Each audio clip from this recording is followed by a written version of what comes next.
सभी को जय श्री राम, राधे राधे। मैं ईशा पुत्री अशोक कुमार अरोड़ा जी की हरिद्वार उत्तराखंड से आप सब लोग मेरी वीडियोस देख रहे हैं। मेरे क्या कसम मेरी ज़िंदगी का सच।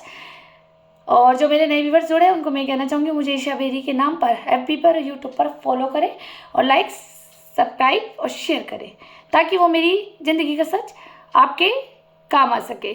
चलिए, आपने मेरी वीडियो लास्ट वाली सुनी होगी कि मुझे बचपन में हो गई थी विकलांगता, जिसका इलाज मेरे मामा जी ने और मेरी नानी जी ने कराया, जिसके कारण मैं आज उनके आशीर्वाद की कृपा से खड़ी हो चुकी हूँ और मैं चलती फिरती हूँ, दुनिया देखती हूँ। उनके लिए दिल से बहुत बहुत सारी दुआएं।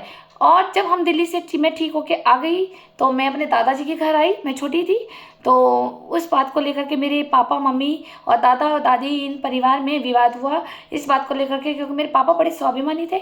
तो मेरे पापा ने बोला कि भाई अगर यही इलाज अगर आप लोग करा देते तो मुझे शर्मिंदा नहीं होना पड़ता अपनी सास के आगे कि मेरे पास पैसे नहीं है। इसी बात को लेकर के बहस ज़्यादा बढ़ गई थी और मेरे दादाजी ने मेरी मम्मी और पापा को घर से कर दिया था बेघर कि घर छोड़ो हमारा, जाओ तुम जहाँ मर्जी मरो। तो मेरे पापा मेरी मम्मी को लेकर के कनखल चले गए थे। उन्होंने रेंट पे जब पैसे नहीं थे, लेकिन वो भैया विश्नोई हवेली उसमें है, मतलब तो वो दुनिया से चले गए। जो उनकी आगे की पीढ़ी है वो जिंदा है। उन्होंने बताई थी ये कहानी। तो मेरे एक कमरा था वो जिसमें रेंट पे रहते थे। मेरे पापा जगदीशपुर में बाग की रखवाली करते थे और सब्जियां बोते थे। उन दिनों में मूली का सीजन था और मूली पापा उगा कर लाते थे। मेरी मम्मी मिट्टी उतारती थी, फिर धोती थी, फिर बंडल बनाती थी, तो फिर मेरे पापा उसको बेचने जाते थे मंडी में। इस तरह से मेरे मम्मी पापा ने स्ट्रगल करा और मुझे दी जाती थी दूध की जगह चाय, क्योंकि पापा की फाइनेंशियल स्थिति ठीक नहीं थी। तो मुझे ठंड भी ज़्यादा लगती थी कुपोषण के कारण, तो मुझे उन्होंने चाय में पाला। अदरक वाली चाय मुझे दी जाती थी, जिसके कारण मम्मी को लगता था कि मेरे को ठंड ज़्यादा लगती है, मैं कमज़ोर हो गई हूँ, तो मुझे अदरक वाली चाय दी जाती थी बोतल भर के। मैं वही पी पी के बड़ी हुई हूँ। लोग कहते हैं कि चाय पीने वाले काले होते हैं, है ना, लेकिन मैं इतनी काली नहीं हूँ। कौन कहता है कि चाय पीने से काले होते हैं? अगर और फेयर लवली लगाने से अगर रंग गोरा हो जाए तो भैंस ना गोरी हो जाए। तो मेरे पापा ने मुझे बहुत चाय पिलाई है, तो आप लोग भी पीजिए चाय का ठंड में मज़ा, अदरक वाली चाय का।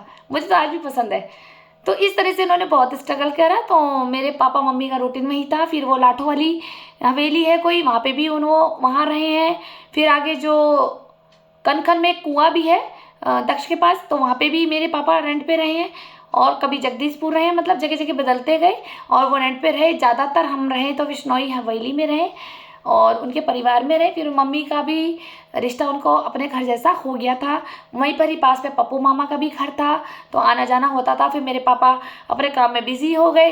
कभी किरण मासी के घर खाना खा लेते थे, वो अपनी साली साहिबा से मिलने जाते थे। फिर इधर कभी हरीश अंकल से मिलते थे और अपने दादाजी से, यानी अपने पापा से मेरे पापा ने कोई कांटेक्ट नहीं तोड़ा था।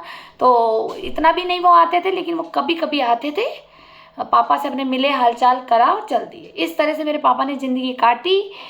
तो आगे का मैं बताऊंगी फिर और आगे क्या किया। ये मूली की सब्जी की बात थी कि मेरी मम्मी ने उस वक्त भी मेरे पापा का साथ नहीं छोड़ा। जो राहुल बेरी जी कहते हैं कि अगर बेरी लोग खराब है तो छोड़ देती है हमारे भाई को, तो हमारे DNA में नहीं था कि हम किसी का साथ छोड़ दें।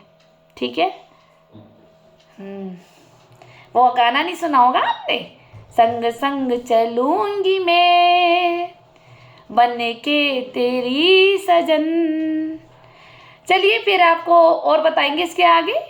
अभी ये छोटा सा टॉपिक था कि मेरे पापा को घर से बेघर कर दिया था, तो उन्होंने जब ये रोजगार किया मूली वाला, तो मेरी मम्मी ने पूरा सपोर्ट करा उनको एक अर्धांगिनी बन के, और वही गुण मेरे अंदर थे।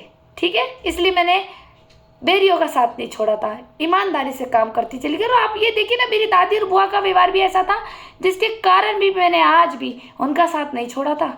उनके अंदर तो स्वार्थ आ गया, इसलिए गुड़िया में कमी दिखने लगी, क्योंकि अपना स्वार्थ पूरा करना था, हमें बेघर करना था, माँ बेटी को सबको, और सारा मकान हड़पना था अकेले, दादी और बुआ चाचा को सबको मिल करके। जी हाँ, मैं आगे आगे और स्टोरी बनाऊंगी कि इन्होंने किस तरह से सारी प्लानिंग करी थी मेरे पापा की मृत्यु के वक्त। चलिए फिर मिलते हैं।